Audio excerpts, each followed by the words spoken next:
Happy August, boys. Man. The weather's actually cooled off the last week. I hope it continues so that I know that it's most likely we'll have many more days of intense heat. The cucumbers are done. We had so many cucumbers for a couple months. The tomatoes are coming in. Kimberly planted them late. It was the move, right? And our figs and pomegranates are beginning to come in. So that's awesome. Well, you guys have seen the pomegranate flowers, so I'll show you the pomegranates in a subsequent video. Today I want to talk about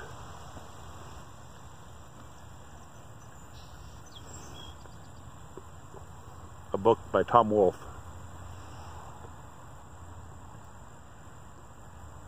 written last year.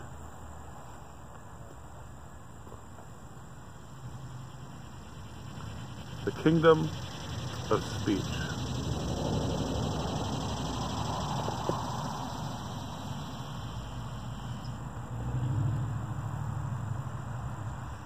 He uses kingdom, I guess you could say, in the scientific sense, in the zoological sense, in the naturalistic sense, like kingdom, phylum, and order.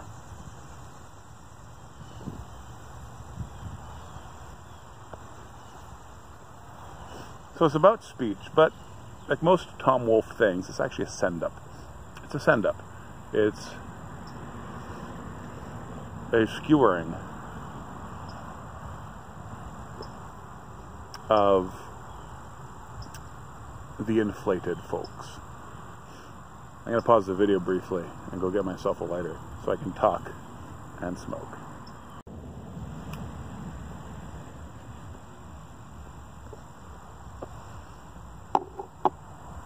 So,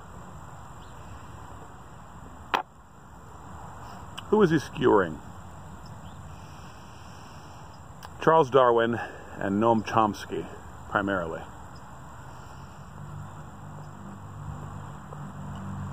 Darwin, of course, being the man whose name is attached to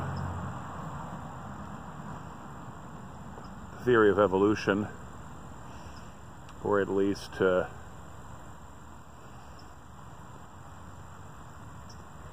proto-form of it, right? And Chomsky being a linguist,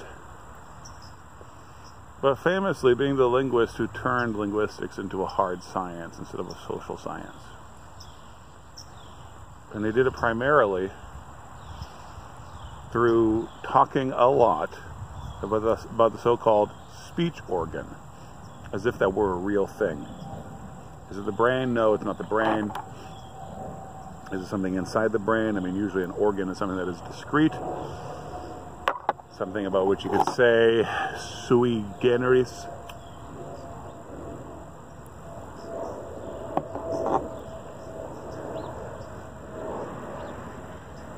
Never defined, but always spoken of. And this was important because it meant that if man has a speech organ, then it evolved, and speech itself evolved. And that's how we talk about speech, right? These days, the scientific community, from anthropologists to biologists to linguists, speak of speech as if it were something that had evolved. Sorry, messing with the camera.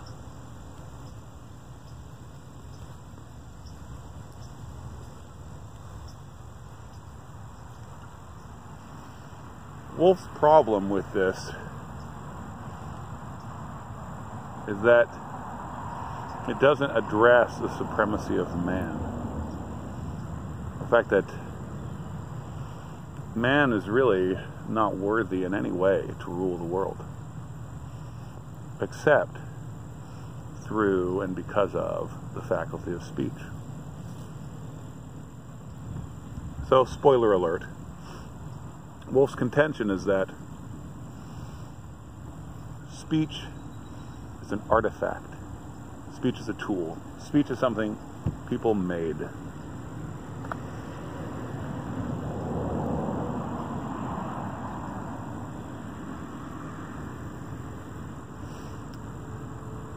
The book shines where Tom Wolfe usually shines, in mocking, right? And really in making fun of people.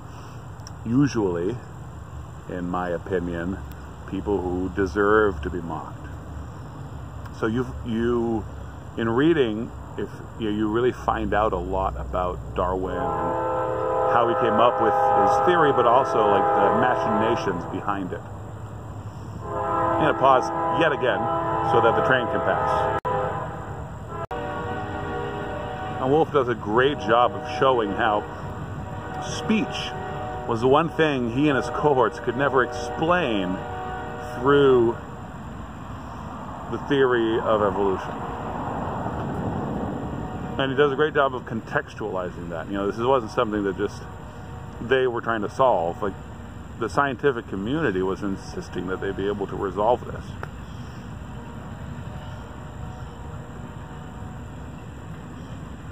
And then he does the same thing with Chomsky.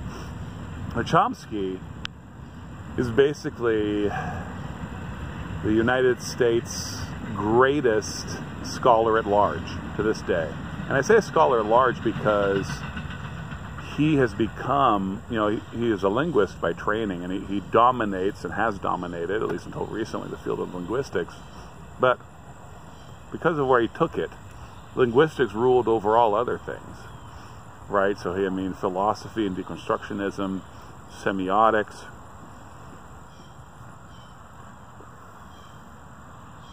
He made the philosophical and social aspects of the study of language completely subservient to hard science, but all in an ivory tower sort of way. That's another interesting theme, and both talking about Darwin and talking about Chomsky, he contrasts them with other scholars of that age who actually got their hands dirty in a way that is not flattering to them.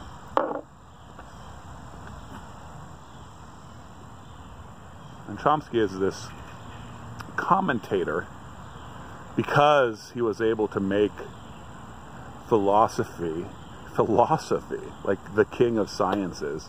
He was able to make it the handmaiden of linguistics. So, like a lot of people know him as like a pseudo-Marxist theorist. But not even that. Like, he's just,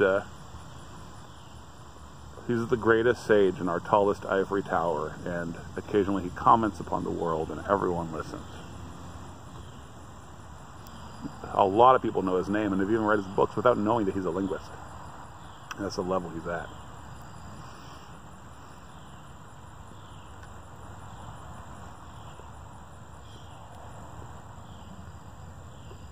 I think this book is really, really well worth reading. Really well worth reading. And I think through his send-up of these two men and their agendas, he really does a great job of demonstrating the bankruptcy of the theory of evolution as a theory of everything, right? Because it's not simply a theory to explain how biology, how life as it is now arrived where it is. It is a theory of how everything in the world is and what it's for. Everything has to fit in it.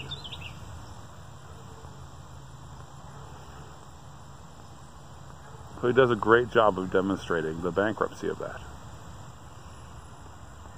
But I have to say, the book ends really abruptly. I wish that it had a third section. Because basically you can divide the book in two, excluding preamble and postamble, right? Which you have the Darwin part and the Chomsky part. And for like 4 or 5 pages, Wolfe makes the positive case for what it means that language is a tool.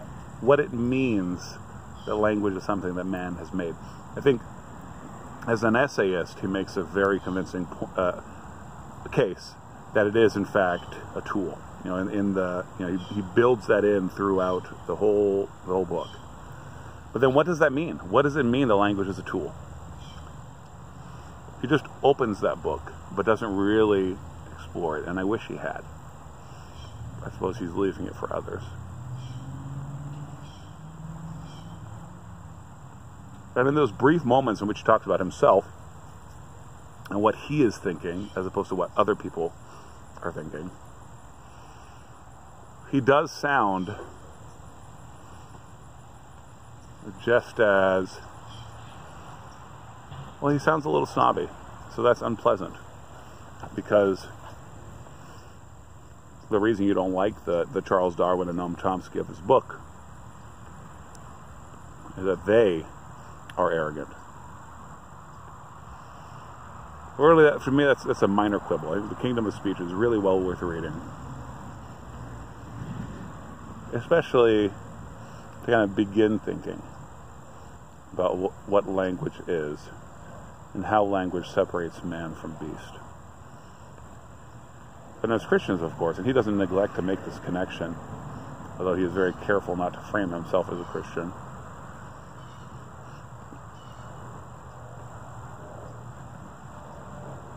Or even a theist. As Christians, we know that the Word and words are tools and have power. Words are spells. Words are spellings. So, I highly recommend this book to you.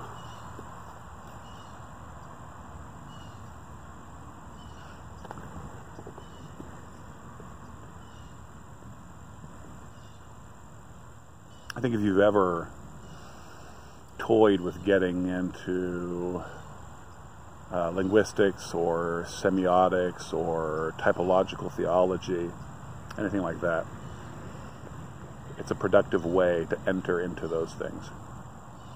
All right, y'all. Well, I'm looking forward to the next video I do with you guys. The peace of Christ be upon you.